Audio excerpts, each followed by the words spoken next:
छोटे किसान परिवार में पैदा हुआ, लेकिन मन में जिद थी, जुनून था, जज्बा था कुछ करने का। नेतृत्व की क्षमता कैसे विकसित होती है, मैं इसके लिए आपको बता रहा हूं। मैं घटना सुनाता हूं बचपन की। मैं पढ़ने भोपाल भेज दिया गया था बचपन से ही। गांव में किसान परिवार में भी माँ बाप की इच्छा होती है, अच्छा पढ़ा लिखा दो तो नौकरी लग जाएगी सरकारी। हम पढ़ने आए तो थोड़ी चेतना विकसित हुई। दिल ने कहा कुछ कर शिवराज, केवल पढ़ने से काम थोड़ी चलेगा। गीता जी भी पढ़ी, स्वामी विवेकानंद जी भी पढ़े, तो लगा कि यार केवल पढ़ना नहीं, कुछ और कर। तो मुझे ध्यान आया कि गांव में मजदूरी बहुत कम मिलती है। गांव में जो गांव से आए हैं, सभी गांव के हैं, जो गांव से आए वो हाथ उठाएं, ग्रामीण क्षेत्र से, लगभग सभी ग्रामीण क्षेत्र के।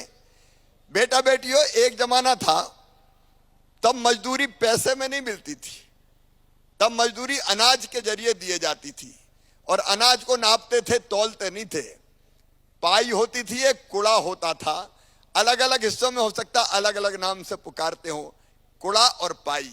पाई मतलब 1.25 किलो बनता था एक पाई में, उसमें अनाज भरते थे, मजदूरी देते थे। कुड़ा मतलब लगभग 5 पाई उसमें होता था, तो 2.5 पाई मजदूरी मिलती थी। मैं देखता था सवेरे 6 बजे हरवाए आ जाते थे। अब तो स्थिति बदल गई है, 2 व्यवस्था होती थी, एक हरवाए की और एक चरवाहे की। चरवाहा मतलब गाय बैल भैंस चराने जाए वो चरवाहा, और हरवाहा खेती के काम में लगता था। तो 2.5 पाई मजदूरी।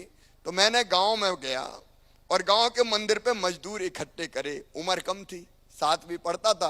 कुछ आए कुछ नहीं आए, थोड़े से आए। मैंने उनसे कहा कि देखो भाई, मजदूरी बहुत कम मिल रही है, तो हमको कुछ करना चाहिए। तो मजदूर बोले हम क्या कर सकें भैया। अरे हमने कहा तुम आंदोलन करो। बोले आंदोलन करें तो खाएं का। अरे हमने कहा सब काम बंद कर देंगे तो जाएंगे कहाँ किसान, मजदूरी बढ़ाएंगे ही। तो बोले ऐसा हो सकता है क्या।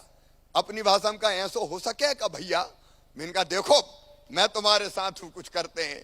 तो हमने तय किया आंदोलन करेंगे। मंदिर पे बैठक हुई गांव के, और तय किया जुलूस निकालते हैं।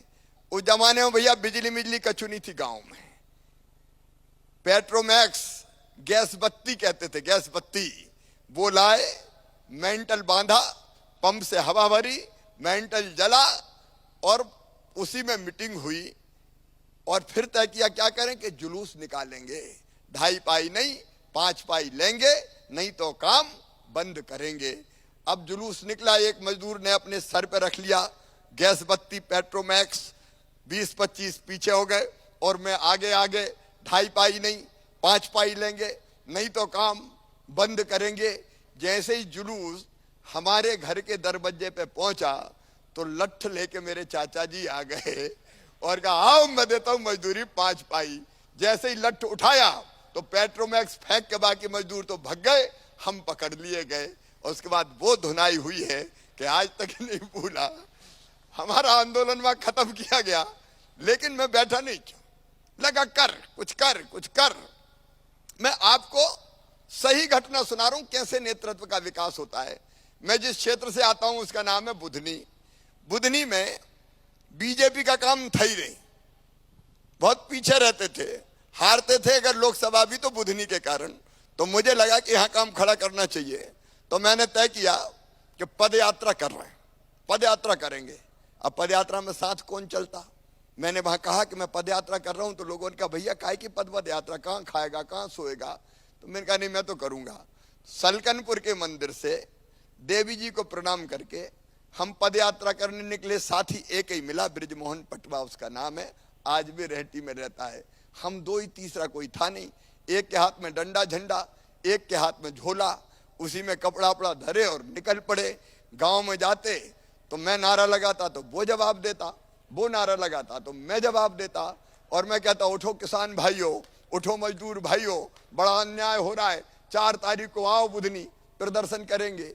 तो उत्सुकता बस कुछ लोग आने लगे भैया क्या बात है। मैंने कहा देखो कितना अन्याय हो रहा। बोले बात तो सही है। तो मैंने कहा लड़ना पड़ेगा। बोले कुछ होगा क्या। मैंने कहा जरूर होगा। तो धीरे धीरे साथी मिलने लगे। अब एक गांव से दूसरे गांव जाएं तो 2-4 संघ हो जाएं। अब वो संघ होने वाले पक्के साथी बनने लगे। दूसरे गांव में गए तो पता चला 5-7 नारे लगा रहे तो 25 इकट्ठे हो गए। फिर वहां बोले कि उठो साथियों, जगो मजदूरों, चलो किसानों। तो पता चला 20-25 संघ, और फिर हम सूची बनाने लगे वहां कि लिखो कौन कौन साथ है। तो जितने साथ आते 5-10 गांव में हम नाम लिखते। अब हमारी टीम बढ़ गई, 8-10-12 हो गए दूसरे गांव जाने के लिए। तो हमने फिर एक नील की पुड़िया खरीदी, डब्बा लिया, नील घोली पानी में और लिखने लगे 4 अप्रैल चलो बुधनी, 4 अप्रैल चलो बुधनी,